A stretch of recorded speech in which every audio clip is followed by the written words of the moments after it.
여러분 안녕하세요. 레스토랑 품질 관리 2주차 수업을 시작하겠습니다. 오늘은 챕터 2의 외식 산업의 이해에 대한 챕터를 진행하도록 하겠습니다. 여러분 책에 보시면 16페이지부터 시작해서 챕터 3 전까지 41페이지까지 보시면 될 것 같습니다. 이것을 3차 시에 나눠서 제가 강론을 하도록 하겠습니다. 이번 단원에서는 외식산업의 정의, 그리고 외식산업의 특징, 그리고 외식산업의 분류, 발전 전망과 미래에, 그 다음에 외식산업에 대두되고 있는 문제, 그 다음에 국내 외식산업의 현황, 그리고 유명 패밀리스 뭐 이런 거 책에 나와 있는데 여기까지 하고, 그리고 두 번째 차시에 나눠서 진도를 나가보도록 하겠습니다. 먼저 외식 산업의 정의를 먼저 보도록 하겠습니다. 제가 1주차 수업에서도 말씀드렸듯이 모든 학문에 있어서 굉장히 정의가 중요합니다. 데피니션 굉장히 중요한데요. 왜냐하면 정의라는 것을 기준점으로 삼아 놓아야 내가 다음의 것을 이해하는 데 굉장히 도움이 많이 되기 때문인데요. 그래서 우리가 레스토랑 창업론이잖아요. 근데 사실 레스토랑이라는 단어를 따로 떼서 설명한 지 그리 오래되진 않았어요. 왜냐하면 우리가 그냥 외식 산업이라는 것을 통칭을 해서 많이 사용을 하고 있거든요. 근데 분명히 레스토랑이라는 것도 외식 산업의 안에 들어가는 것이잖아요. 그래서 외식 산업이 어떤 것이고 이것을 여러분들이 과거 학년 때 배우셨을 수도 있는데 조금 그 기억을 상기해서 보도록 할게요. 그래서 일단 외식 산업이라는 용어는 1980년대 본격적으로 발전을 하게 돼요. 약간 세계적으로 산업화에 의해서 굉장히 일자리가 많아지고, 일자리가 많아지면서 잉여 생산물이라든지 어떤 소비에 대한 가능성이 높아지면서 사람들이 이게 내가 반드시 농사를 지어서 만들어 먹는 것을 에서 탈피를 해서 식재료뿐만이 아니라 음식이라는 것도 소비를 통하여서 먹게 되었다는 거죠. 그죠? 그래서 그것이 바로 1980년대 본격적으로 등장을 해요. 특히나 이렇게 음식을 해야 하는데 너무 바빠지거나 이러면 상당히 이렇게 이런 것들이 필요에 의해서 발전하게 된다고 볼 수 있습니다. 특히 미국에서는 약간 푸드 서비스라는 표현을 써요. 그래서 제가 나온 학교도 약간 푸드 서비스 외식 조리 경영학과 막 이런 식으로 푸드 서비스라는 단어를 굉장히 좀 강조하는 부분이 있어요. 그래서 푸드 서비스라는 단어가 들어가 있으면 저 사람이 약간 외식이랑 관련된 일을 하는구나 이렇게 생각을 할 수 있죠. 그리고 이제 다이닝 아웃 인더스트리라는 용어로 사용돼요. 그렇죠? 일본의 마스코미라는 외식 잡지가 있었어요. 근데 그 외식 잡지에 외식이라는 용어를 사용을 하죠. 외식이라는 건 여러분도 이제 잘 아시겠지만 집 밖에서 식사를 한다는 뜻이죠. 그렇죠? 그 외식의 범주 안에도 여러 가지가 있잖아요. 그렇죠?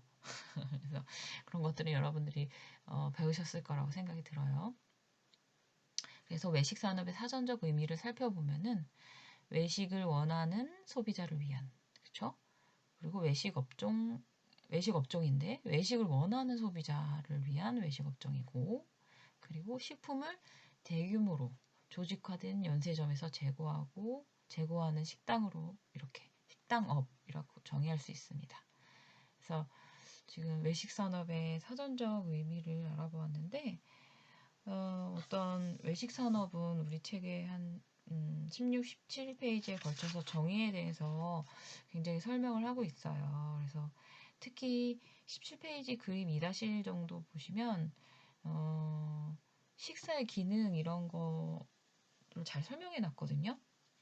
식사라는 것이 인간의 욕구에 의한 뭐 생명 유지를 위한 이런 거는 1차적인 것은 좀 굉장히 원시적이잖아요. 그렇죠?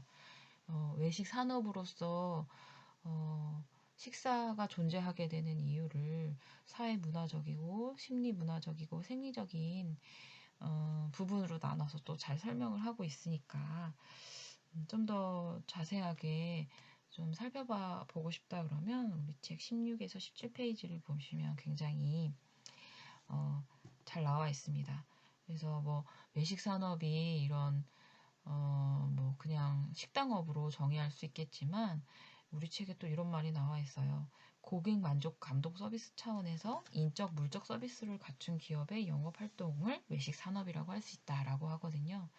맞아요. 그래서 지금은 약간 뭐랄까 이제 입을 만족시키고 이런 것을 떠나서 어떤 감동이라는 고객 감동, 고객 만족 이런 키워드들이 있어요. 그래서 인적인 물적인 서비스를 가지고 영업 활동을 하는 것을 외식 산업이라고 정의할 수 있어요. 네, 그렇습니다.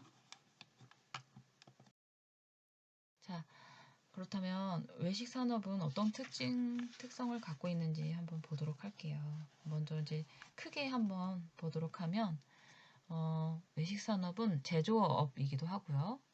그리고 소매업이기도 하고 용역업이라고도 볼 수 있어요. 굉장히 특이한 직종이에요. 왜냐하면 음식을 만들기 때문에 제조업일 수 있어요. 맞아요. 식당에서 음식을 만드니까.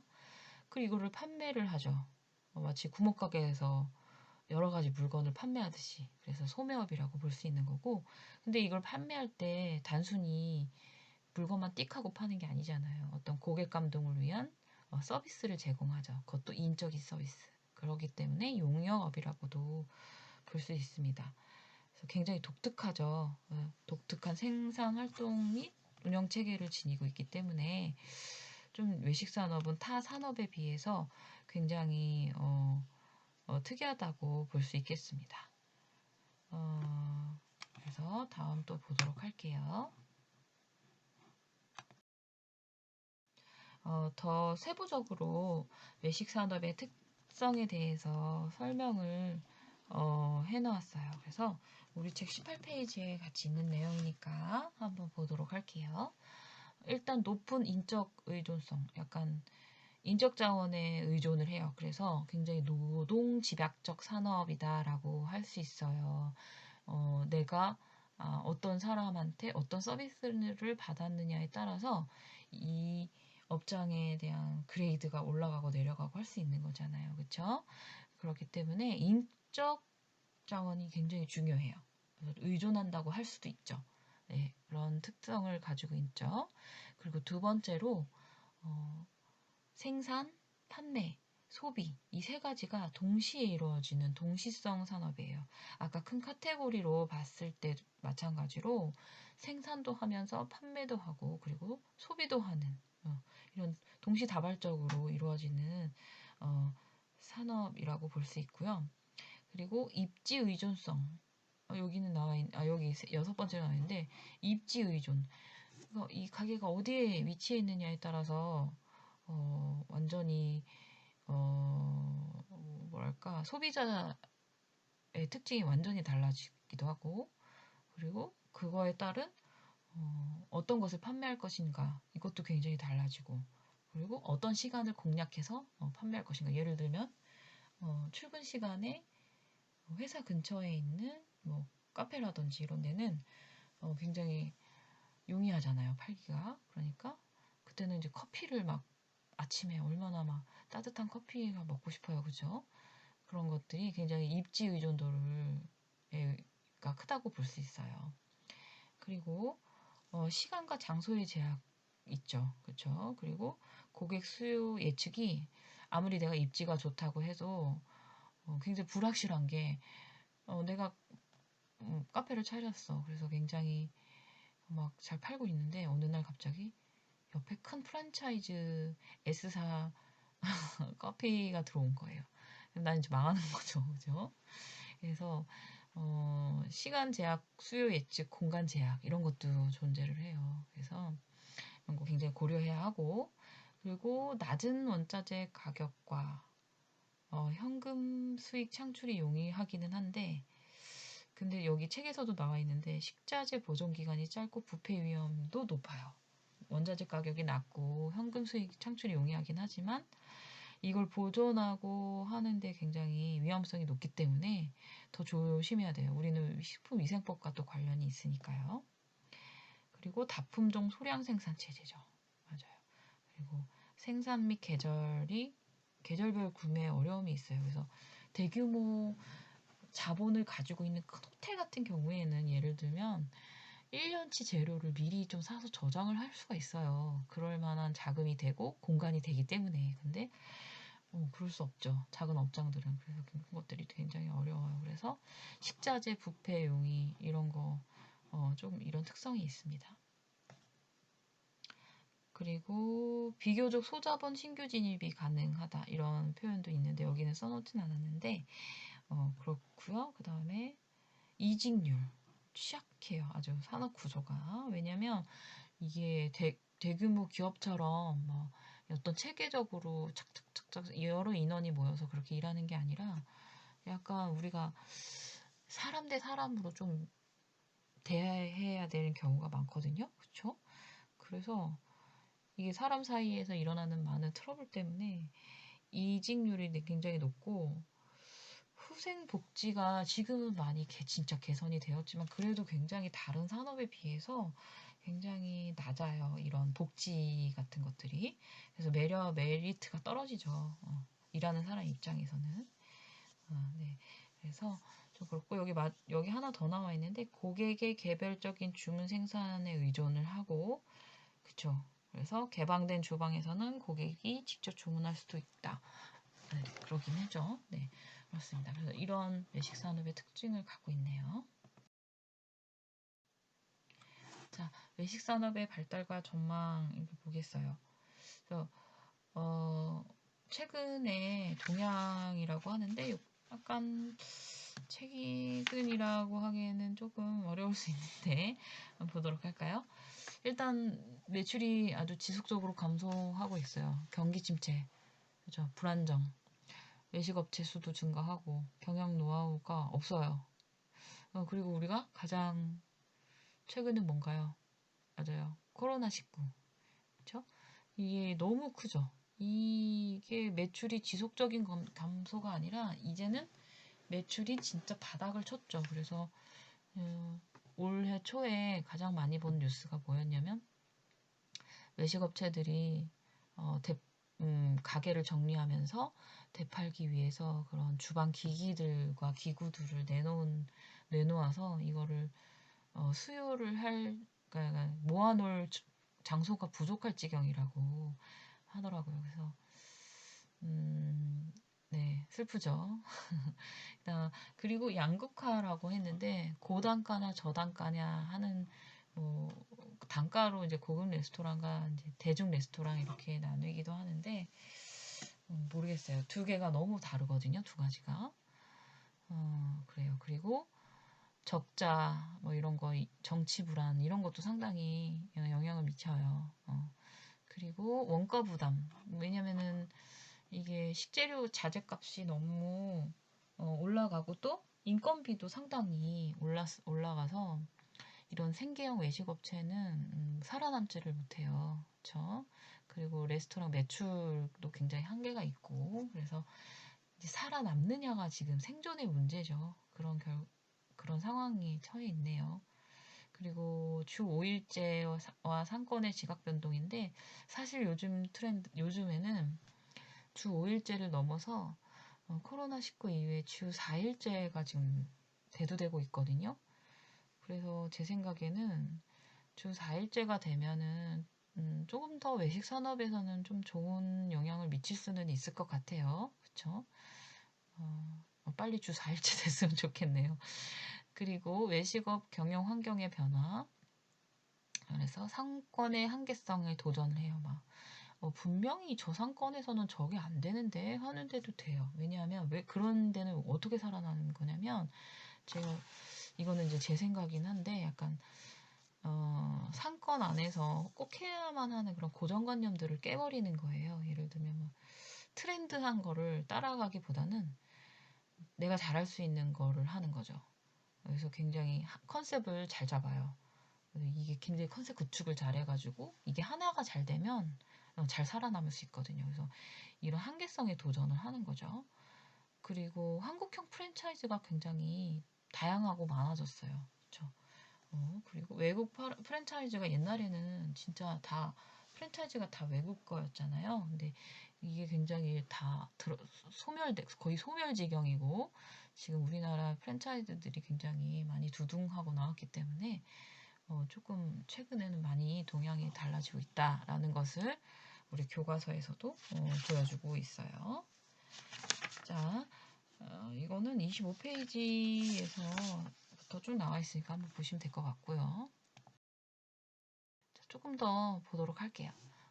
국내 외식 산업은 좀 더 양극화 현상이 더 심해져요. 그쵸? 이게 고급이냐 저급이냐에 따라서도 하게 되고 아무래도 그런 단가부터 시작해가지고 인력 이런 것들이 차이가 많이 나기 때문에 양극화 현상이 있는데 이게 문제라기보다는 조금 더 뭐라 그래야 되나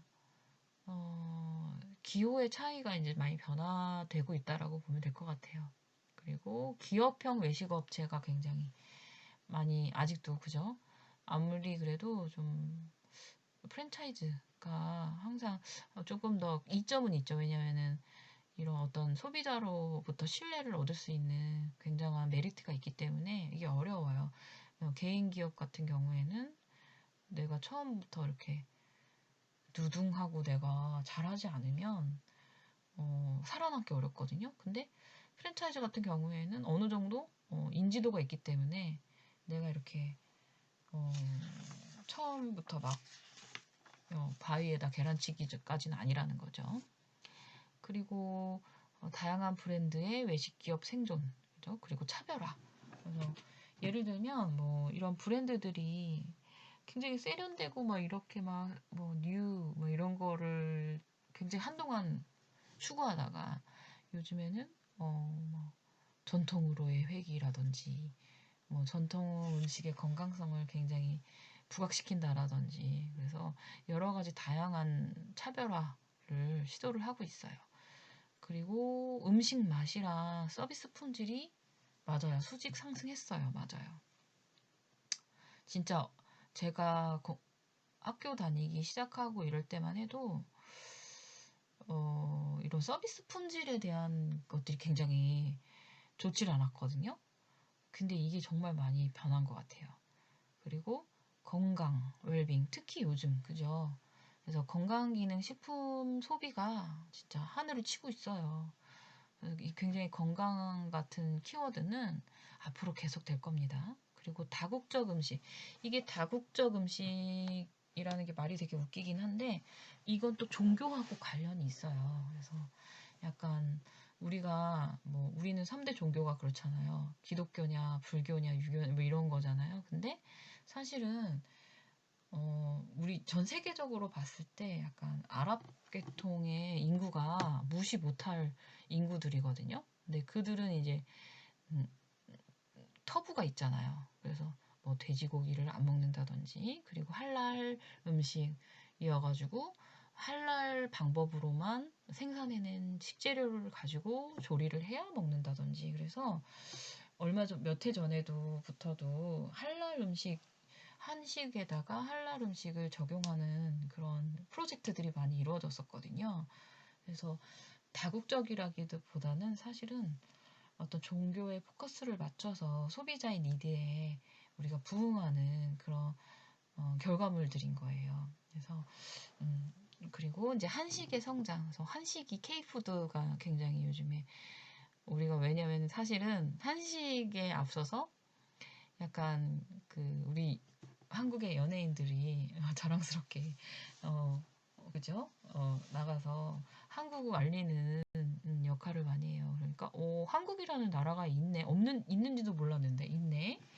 근데 이런 나라에 저렇게 내가 너무 좋아하는 가수가 한국이라는 나라에 사네. 그러면 저 친구는 어떻게 살고 무엇을 먹으면서 살까? 이게 굉장히 궁금한 거예요. 그래서 성장할 수밖에 없죠. 그래서 지금 우리나라 자체적으로도 우리의 것을 미리미리 우리의 온고지 뭐죠? 갑자기 생각이 안 나는데 그렇게 옹고지신처럼 우리 옛것을 알아야 미래를 알 수 있다, 미래를 살 수 있다 이렇게 설명을 하지만 사실은 건강 때문이라도 한식으로의 회귀가 많이 이루어지고 있어요.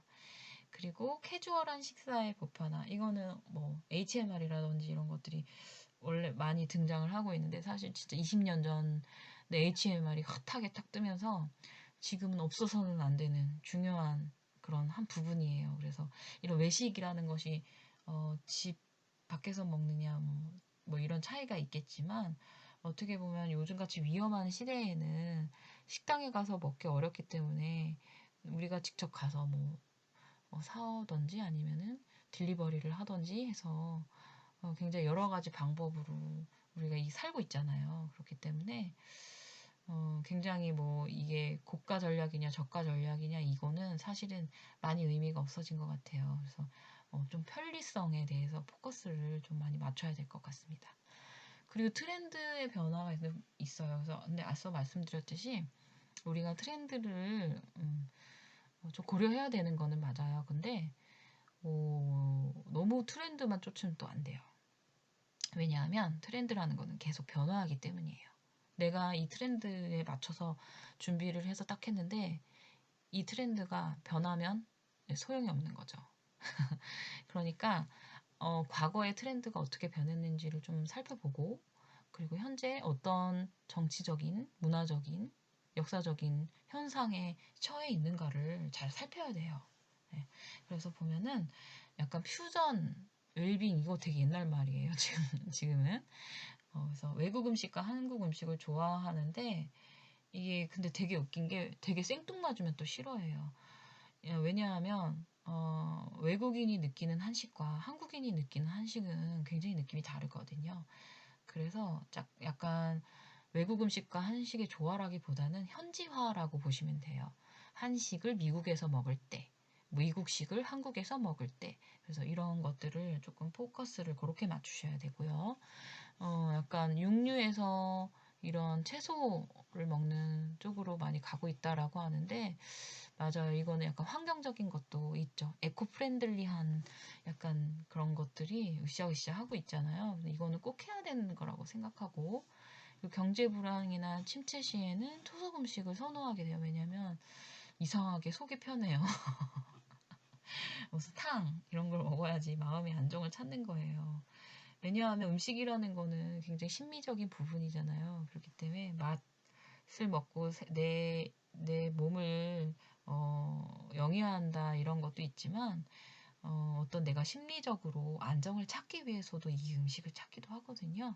그래서 약간 유행을 타지 않는 음식들 있잖아요. 설렁탕, 소머리국밥 이런 거는 상당히 그냥 쭉 굉장히 롱런 하잖아요. 네, 그래서 이런 얘기를 하는 거예요. 그리고 요즘에 이제 주부들의 외식 경향도 그냥 뭐랄까 이제 바쁘잖아요. 주부들도 그렇죠? 그래서 바쁘지만 그래도 주부니까 우리 가족을 생각해야 되고 건강을 생각해야 되기 때문에 품질이나 맛 이런 시설 이런 것들을 굉장히 중요시하고 특히나 아이를 키우는 집에서는 요즘에는 노키즈존도 많잖아요. 그렇기 때문에 이 시설이 우리 아이가 갔을 때 불편한가 아닌가를 굉장히 많이 고려하거든요. 제가 아이를 둘 키우다 보니까 그런 거 되게 중요해요. 그래서 이런 외식 경향의 트렌드가 그런 식으로 변화하고 있어요. 그죠? 그래서 국내 외식 산업의 현황은 사실은 좀 이거 현재 아니에요. 좀 과거이에요. 근데 한식 쪽이 많이 올라와 있는 거는 사실이거든요. 그래서 경제 성장에 따라서 많이 발전을 하고 있고, 그리고 다양한 요리법, 메뉴, 그리고 고객의 기대에 부응한 서비스, 그리고 매장 입지 다변화, 조리 기술의 혁신, 외식 경영의 다변화, 과학화, 현대화를 이루고 있다라는 그냥 전체적인 내용을 알고 계시면 될 것 같아요. 그리고 소비자 선호도도 굉장히 많이 변하고 있죠. 서비스 쪽에서 많이 선호를 한다는 거예요. 물리적인 거, 그쵸? 그리고 위생 이런 거 중요하잖아요. 시간도 중요하지만 이런 음식의 가격이라던가 영양 가치에 비해서 이런 서비스나 위생 쪽이 굉장히 많이 올라와 있다라는 거는 맞아요. 그래서 일단 더러우면 안 가요. 그리고 서비스가 엉망이면 안 가. 이런 것들을 잘 고려를 하여서 우리가 외식 산업을 잘 맞닥뜨리면 되겠습니다. 그래서 국내 외식 산업의 발전 요인을 한번 살펴보면 사회 문화적으로 그리고 경제적으로 노은웨어 요인, 그 다음에 국제화 요인 이렇게 네 가지로 나눌 수 있어요. 그래서 주 5일째, 지금 제가 주 4일째로 갈 것 같다고 그랬죠. 네, 그래서 핵가족과 마발 이거 너무 웃기는 얘기죠. 그죠? 이건 당연한 거라서. 근데 요즘에는 이제 핵가족 맞벌이랑 상관없이 그냥 사람들이 외식을 굉장히 많이 즐기죠. 왜냐하면 어떤 서비스에 굉장히 익숙해져 있기 때문에 그래요. 그래서 약간 이런 인식 변화가 있어요. 식생활 인식 변화. 세대가 굉장히 변했고, 식생활의 인식이 굉장히 많이 변했기 때문이고, 이런 경제적인 요인도 있어요. 그래서 특히나 요즘 같은, 그죠? 그리고, 다국적 음식, 이런 게 굉장히 크고, 그리고 해외 브랜드 도입. 그래서 기술 제휴가 이제 많이 이루어졌어요. 그래서 이게 해외의 기술인지 우리나라 기술인지 지금은 조금 모호해졌어요. 배달의 서구화 이것도 되게 재밌는 얘기인데요. 이거 말고 뭐 요즘엔 드라이브 스루 이런 것들 그런 것들이 굉장히 다양해졌기 때문에 외국에서 사실 들여온 거거든요. 이런 것들이. 그래서 포스 시스템 이런 것도 사실은 그래요. 그래서 굉장히 편리해졌죠. 그리고 에스닉 요리 이런 거 그리고 유명 브랜드 서구화 음식 변화 세계화 국제화 이런 것들이 굉장히 우리나라에서도 외식 산업이 발전할 수밖에 없는 요인으로 작용을 했다는 것을 여러분들이 알고 계시면 되겠습니다.